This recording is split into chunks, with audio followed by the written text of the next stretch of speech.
Medicine can look complicated until you can see it. Welcome to StepTune. Learn medicine, visualize success.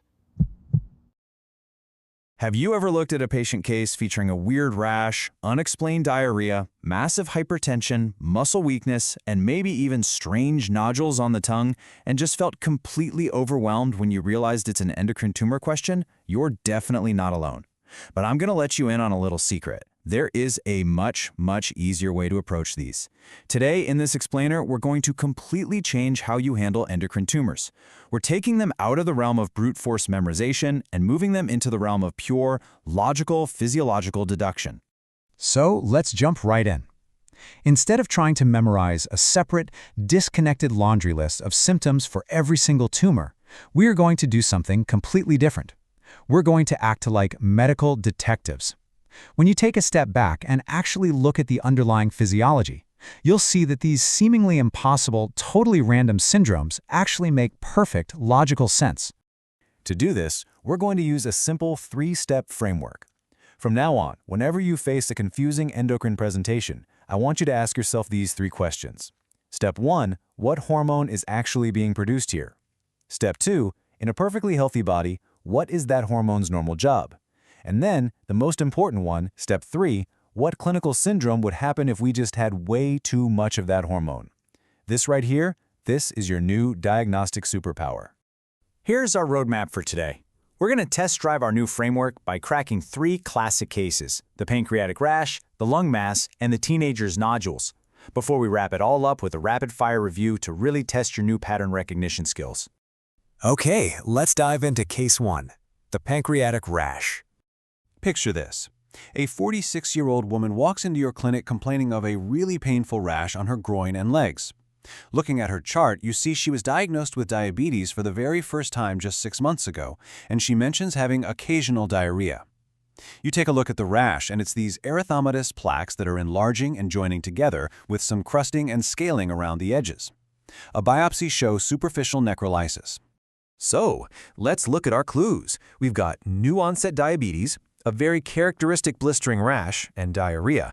If you're just trying to memorize lists, these symptoms seem completely disconnected. But what physiological thread actually ties all of this together? Boom! It's a glucagonoma. This is a pancreatic neuroendocrine tumor that starts in the alpha cells of the islets of Langerhans. Now, let's use our steps. Normal alpha cells make glucagon. What does glucagon do? It's our fasting hormone. It tells the liver to crank out glucose through glycogenolysis and gluconeogenesis. So, if a tumor is just endlessly pumping out glucagon, hepatic glucose production skyrockets. That leads directly to hyperglycemia, and right there, that perfectly explains why unexplained new-onset diabetes is a classic hallmark of this disease.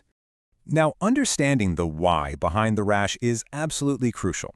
This is the famous necrolytic migratory erythema, or NME, a huge favorite for board exams. It classically hits the groin, perineum, and extremities.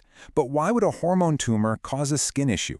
Well, glucagon forces the liver to take up huge amounts of amino acids to use as fuel for all that gluconeogenesis we just talked about. So when glucagon spikes, amino acid utilization goes through the roof, leading to a massive drop in circulating amino acids in the blood, a condition called hypoaminoacidemia. It's this severe, localized nutritional deficiency that's actually thought to directly cause that blistering, scaly NME rash. Here is the key to protecting your diagnosis from tricky distractors. Zinc deficiency can actually cause a dermatitis that looks remarkably similar. But zinc deficiency classically causes a rash around the mouth and eyes or the extremities, and it's usually paired with things like hair loss, poor wound healing, and a loss of taste or smell. So if a case gives you new-onset diabetes plus a migrating groin rash, immediately cross out zinc deficiency. Your culprit is a glucagonoma.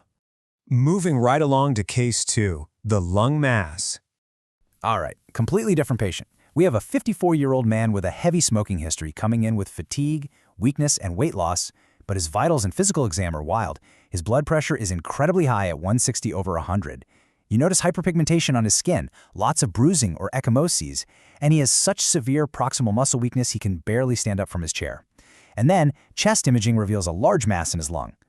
This is a fascinating puzzle. We have a respiratory finding, a huge lung mass in a smoker, paired with massive systemic endocrine symptoms like severe hypertension, muscle weakness, and skin changes. How in the world do we bridge that gap? The bridge is ectopic hormone production. This patient has small cell lung cancer. Because small cell carcinoma is a neuroendocrine malignancy, it has the ability to autonomously secrete peptide hormones, classically ectopic ACTH. That rogue ACTH continuously hammers the adrenal cortex, driving cortisol levels through the roof, resulting in a severe, sudden onset of Cushing syndrome. This case perfectly shows why deduction beats memorization. Let's unpack the syndrome using only what we know about excess cortisol and ACTH. The high blood pressure?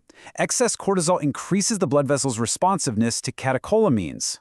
The muscle weakness? Cortisol is highly catabolic. It breaks down proteins, specifically causing proximal muscle wasting. The bruising? That same protein breakdown thins the skin and connective tissues. And what about the hyperpigmentation? Well, ACTH is cleaved from a larger precursor molecule called POMC, which also happens to contain melanocyte-stimulating hormone. So that sky-high ACTH directly causes the skin darkening. It all fits together flawlessly. Notice that the patient had cancer-related weight loss, not the classic cushingoid obesity. Don't let that trap you. Now, if you need to definitively prove this is coming from the lung and not the pituitary gland, you use the high-dose dexamethasone suppression test. A classic pituitary ACTH adenoma, which is Cushing disease, still has a tiny bit of feedback sensitivity, so it will suppress when hit with high-dose dexamethasone. But our lung cancer? It's secreting autonomously.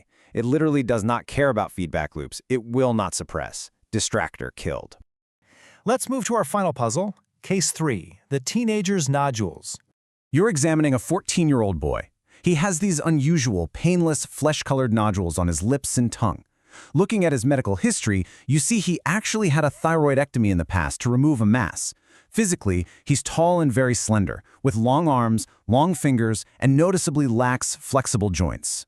At first glance, that tall, thin body type with long fingers screams Marfan syndrome. But wait a second. Marfan syndrome doesn't cause mucosal nodules in the mouth, and it definitely doesn't explain a childhood thyroid mass. So what genetic condition actually strings all of these bizarre clues together? It's multiple endocrine neoplasia type 2B, or MEN2B.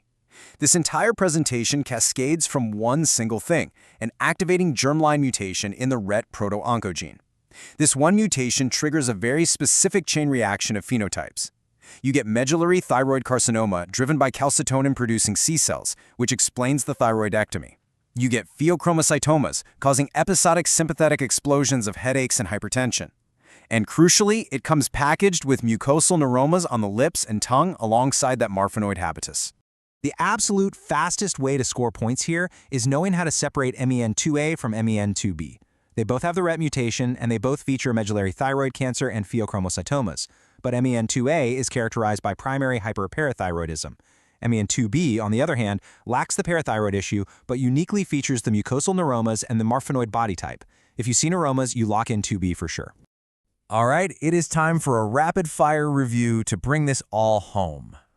Let's synthesize everything. We are no longer memorizing random names. We decode the phenotype to find the hormone, and the hormone points us straight to the tumor.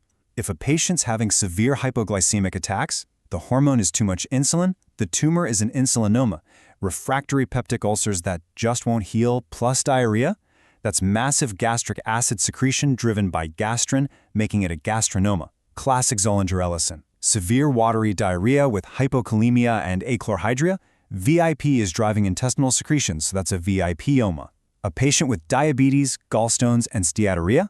Somatostatin inhibits insulin, gallbladder contraction, and digestion all at once, so that's a somatostatinoma. And the one we just mastered, new diabetes with a migrating rash? You already know it, Glucagonoma. You've officially leveled up. You've moved past just memorizing flashcards to actually understanding the beautiful interconnected mechanisms of the human body.